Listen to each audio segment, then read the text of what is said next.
Welcome to another Digital Coats of Paint. This morning, we're going to be covering some questions and answers. Yesterday, Brett and I sent out emails asking everyone to send us over some digital-related questions. Just anything that you might have on your mind. And, no question was too far out. Just send us what you thought. And we were going to try and answer some of those today. So that's what we've done. So we've got some great questions from some of the staff members. I know some came in late, and I will try to get to those, but we're going to really try and stick to, finishing up quick this morning. So, okay. So again, the agenda, Q&A from you, and then any feedback. If anyone has anything to add at the end, we'd be welcome to get your comments. So we're going to kick things off with Amanda, who sent over a question right away, and I really appreciate that. Amanda asked, what is the purpose or function of a UTM? So the answer to that, Amanda, is a UTM, which stands for an Urchin Tracking Module, is a format that's used by Google to track unique URLs.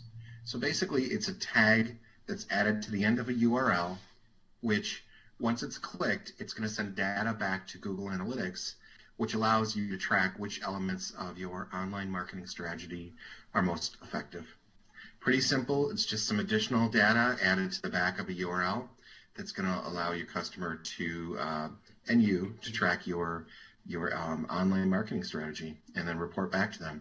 This is really helpful, especially when you've got a customer who is saying that they're not seeing the traffic coming in from an ad campaign, or they want to have additional analytic information. Brett, anything you want to add to this one? Did we cover it?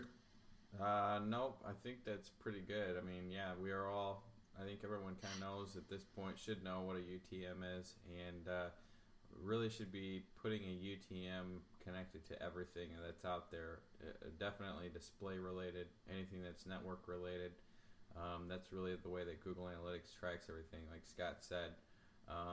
We can still get traffic coming in from Google Analytics, but without the UTM, there's no really 100% way that we're guaranteed that we will get a trackable source if we are doing any other campaign. So UTM is definitely there. Also, guys, keep in mind too, and I know we had done a brief training, and I would send some information about how we can create our own UTMs, but I know that Jeannie Tafoya has asked us to put that request through to her first and foremost, to let her create it for you, and she's been pretty consistent in getting them back very quickly.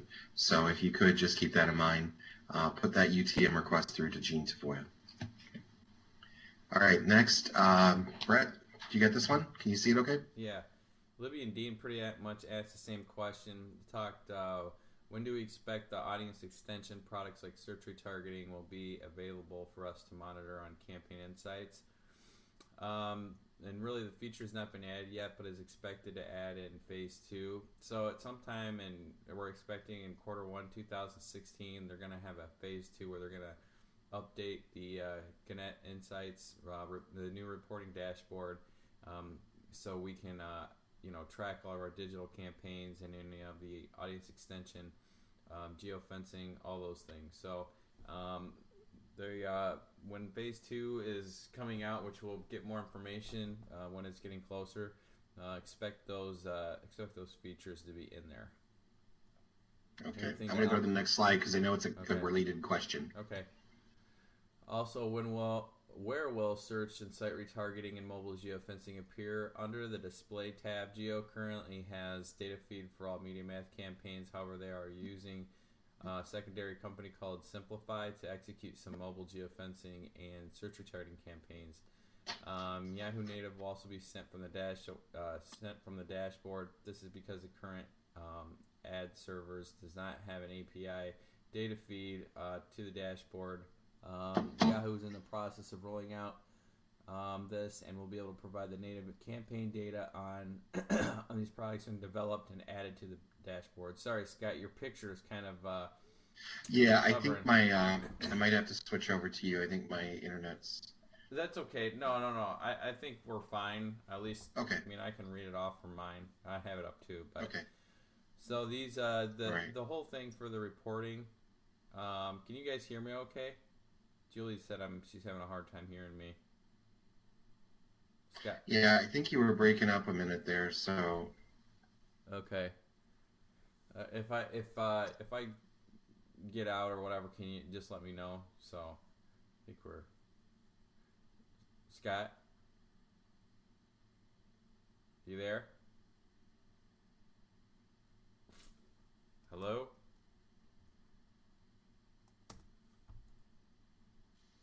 I think we lost him, Brett. So just go ahead and keep Okay. going with the questions, and he'll get logged back on. Okay. Let me see. Since he has the presentation here, let's see what the last question was. And another one involving Ron. The question was, what is involved in selling a pre-roll video as far as production is concerned? What is the cost if the client does not have any video, or if they do have a 30-second commercial? And the answer here is video production for Gannett is handled by Lightswitch, a Chicago-based video production company that works nationwide, but within local markets. Our video services start at around $975 for a custom video with a professional voiceover, $150 for a CV with interview, or $700 for a custom video with music. This pricing covers up to a minute-long video, 1 hour on-site with the videographer, and 1 client revision. And additional pricing is on the rate card. As far as pre-roll video, that's kind of as far as our video production. I think everyone knows that Lightswitch that we do offer that. If we're talking about pre-roll and search retargeting, which has come up before, we're still getting information on that. I don't believe that anyone that I know of in the state has sold pre-roll for search retargeting, but it's definitely something that we're looking into. It's definitely something that we've talked to Nick about, and he's getting more information at this time. But as far as just regular video production, everything is on the rate card for Lightswitch about our video production services. hey Brett, can you hear me now? I'm back on it. Yeah. If you guys can hear me. Okay. Sorry about that. I'm having some connectivity issues over here. No problem. I just handled Ron's question, or half of Ron's question about the pre-roll. Do you want me to throw back up the presentation? Sure. I mean, I can put up mine too if you want. Yeah, why don't we put up yours? Okay. Just in case I get kicked off again.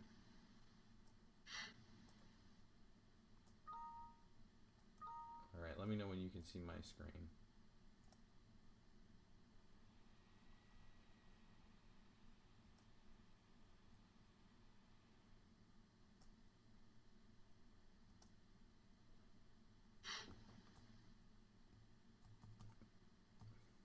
Still can't see it? No, not yet.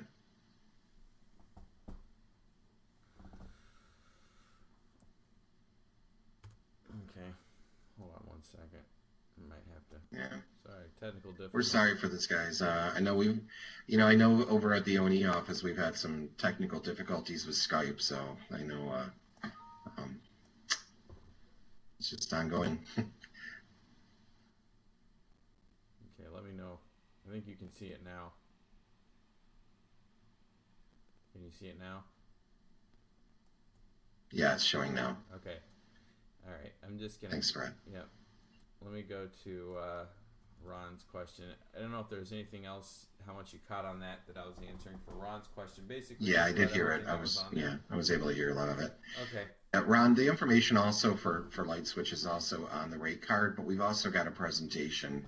It's from last year that goes into some details, and they actually have some examples as well. So if you have a customer that's interested in pre-roll or in video creation, let me know. I can go over some of that information with you as well. Okay.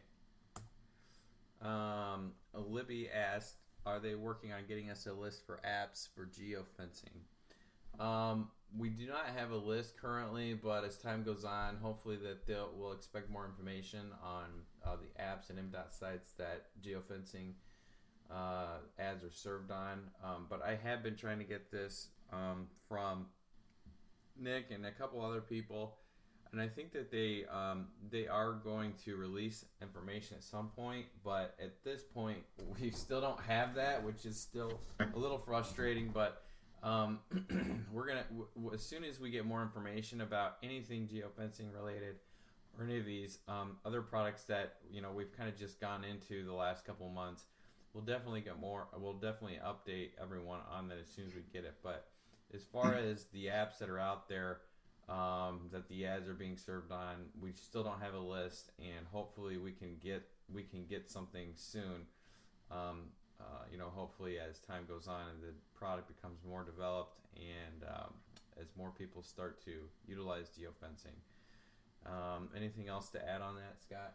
No, I think we're just working on it. It's a work. We've already posed a question to Nick. Nick is trying to get that for us, and as soon as we have it, we'll have it in your hands. Okay. All right, our next question. Do you want to go ahead and handle this one? The next one. So Steve asked, what are some good terms or lyrics to describe the value of a PPC campaign's effectiveness? For example, I describe it as a warm lead, or as warm leads from people actively searching for your product or services. What are some other good value statements I could use? Well, actually, Steve, that's a perfect warm lead is a great starting point. I also suggest you can talk about the ability to monitor customer conversions and track ROI, because that's definitely a benefit for that customer. And then also, the big thing too is pay-per-click provides a multi-layered, optimized digital ad campaign that really appears on the world's largest and most used online reference. I mean, that's really, you are where people are, and that's a huge bonus for that customer. Anyone else out there can throw in lyrics if they have them that have been effective for PPC. I'm sure we'd be welcome to hear them if anyone wants to unmute and add.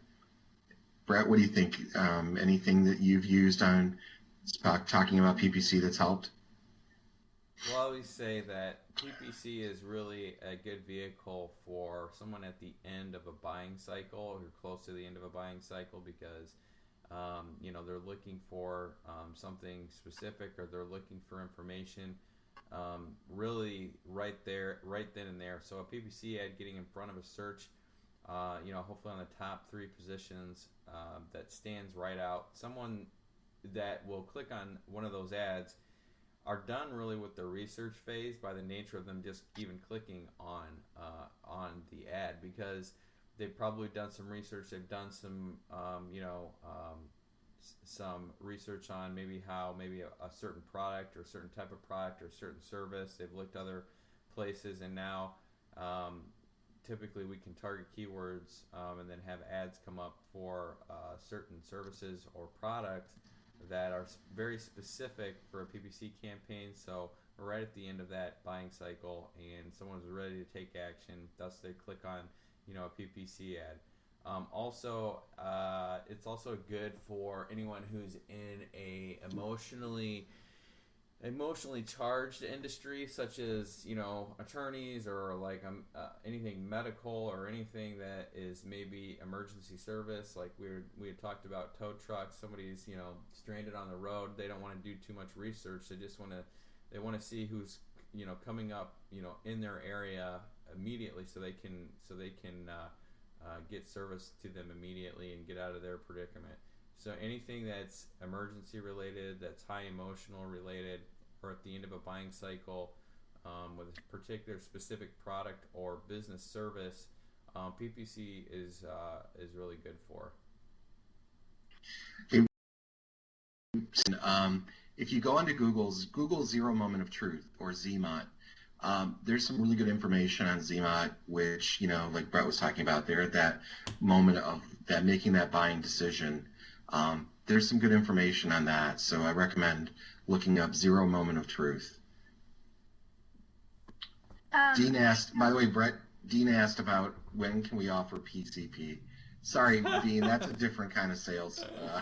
I don't think we can do that. That's an inside joke. That's a whole inside joke at the Livingston office. Okay. But yeah. Sorry, somebody else was trying to say something. I apologize. I think I was talking over them. No.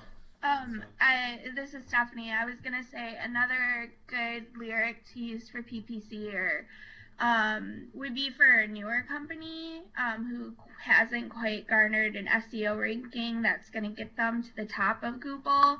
That way they can ensure that they are showing up when somebody's Googling specific keywords until they improve their SEO ranking. Yeah, good point, Stephanie. Yeah, thank you. Yeah, anyone who is interested even in SEO that wants something and they don't know the nature of SEO, you can translate and say, this is going to at least take 6 months to a year for you to start getting some really good rankings. So in the meantime, we suggest that you couple your SEO campaign with PPC. Therefore, PPC, you'll get the more immediate results that you're probably expecting, that you're wanting out of your SEO. And then once you start getting some good PPC results, if you choose to, maybe you can tailor back on the budget for PPC and start seeing your SEO efforts come out. So yeah, that's a really good point. All right, awesome, good information to share. Thank you for stepping in there too, Stephanie. Let's get on to our next question. And this is also an ongoing process. So anybody, if you have some PPC lyrics that have worked, share them. Send them out. Share them with Brett and I and the rest of the team. We'd be happy to pass that on. So Brett, I think this is your question.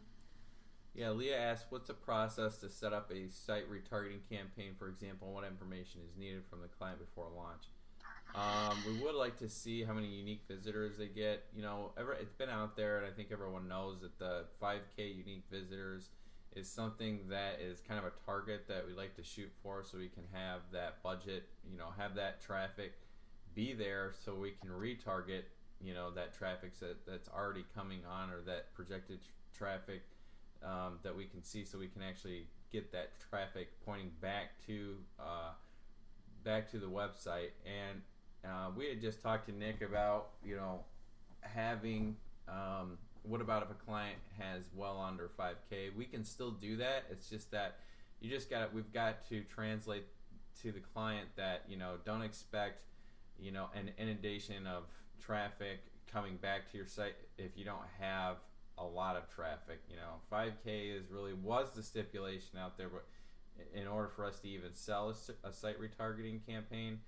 But we've talked to Nick and a couple other people, and we can still do that if it's under 5K.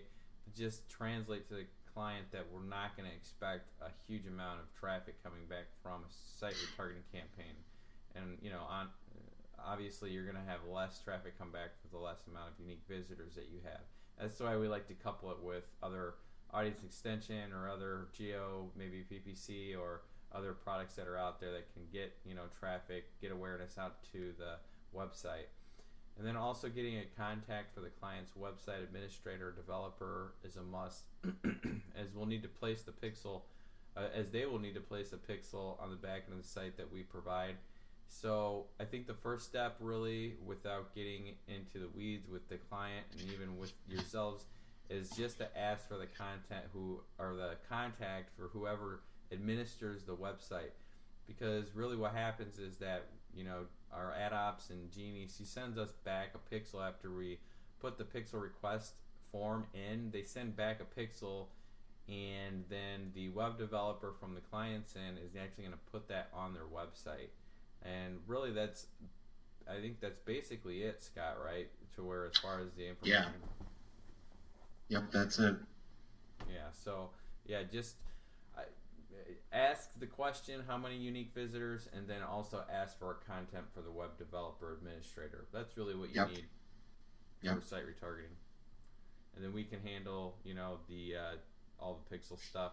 Hopefully you guys will get first on that also, but just the contact and kind of the understanding of the unique visitors, just get a rough estimate.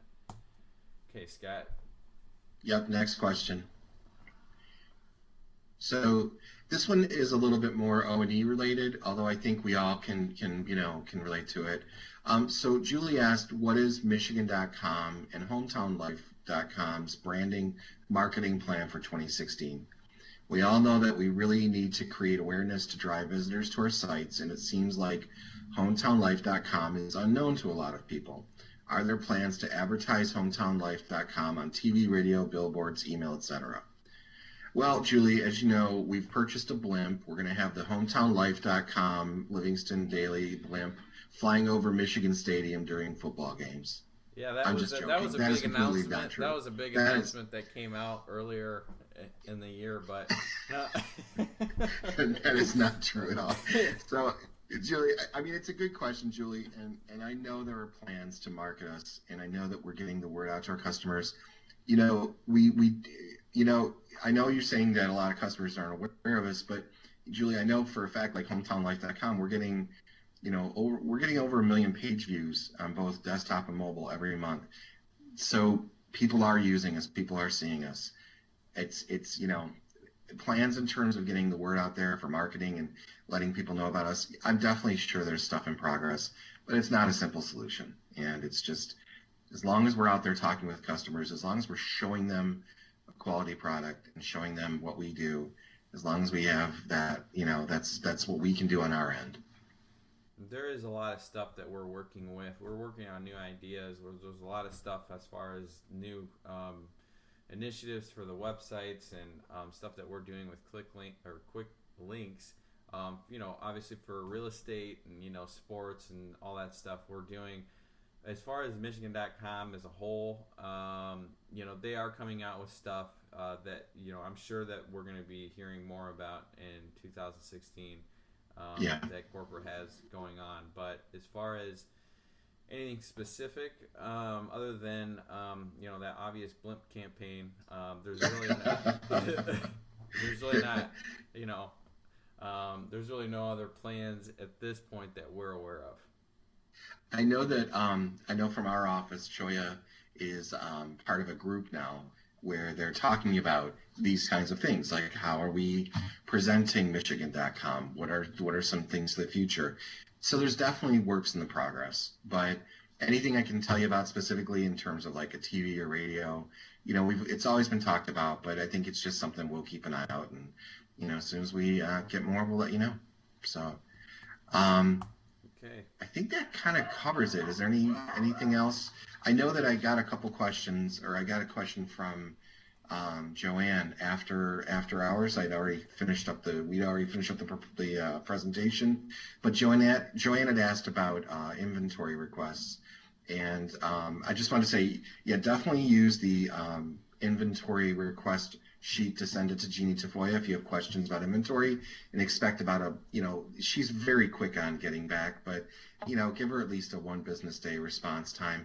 It'll probably be less than that unless she's not in the office or she's in a training or she's just swamped, but she's usually very consistent. Otherwise, you can always see the inventory that's available through Order Hub. What about, Brett, have you run into any inventory questions or concerns on your end in terms of local impressions? No, not really. I mean, the only thing that we can say is, like a lot of the other sites with the inventory situation, there's always inventory out there, maybe not on local.com, but there's also the network. Remember, there's always the network that you can go out if you're having an inventory problem. And really, I think, coupling the network even with local.com is just a good idea. You know what I mean? So, it's the best solution. It really is. So yeah, if somebody is interested in just local.com, and you're having an inventory problem, do what Scott said, ask Jeannie, but I would really try to sell them on the benefits of the network, that we can target, that we can get on multiple sites, that we have, the top sites that we're on, that, the search retargeting, geofencing products. Those are all good products that, a lot of people just aren't even aware of. So that's just right. A lot of people who are asking about local.com, they only view us as local.com. So let them know that we do other stuff, and let them know that we have a lot of other solutions that are really powerful. And, I think that that will only enhance our brand and will only enhance clients' and plus, if I can add in there too, Brett, always approach it as like a multi-layered target or strategy. I mean, like Brett said, we've got USA Today, we've got options through MMS, we've got, our local.com sites. We really can offer a wide solution. We've got audience extension even. So, I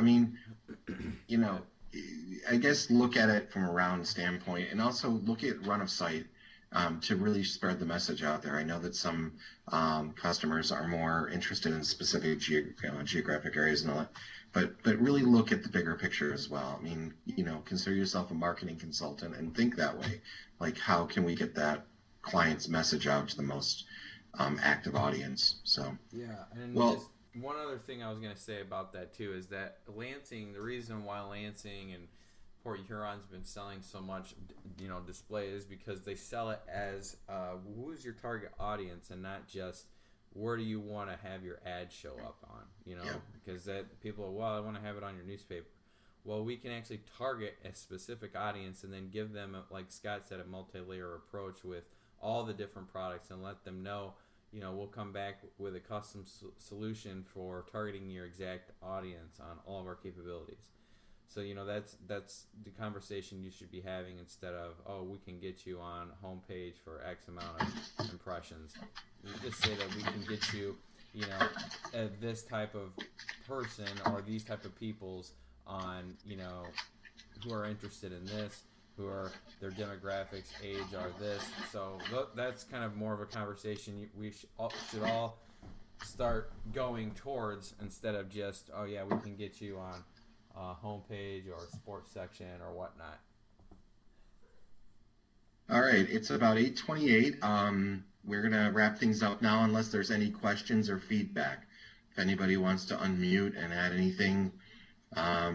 Stephanie is asking if we can take turns piloting the blimp. Absolutely. Absolutely.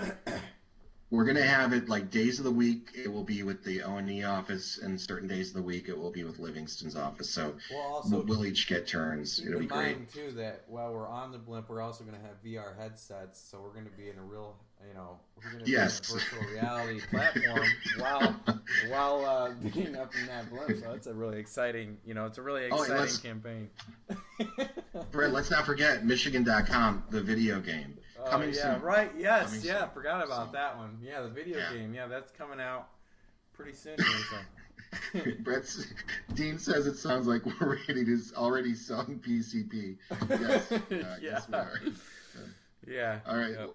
Well, thanks, guys. We appreciate you joining this morning, and go out there and have a great day. All right. Thanks, guys. Take care.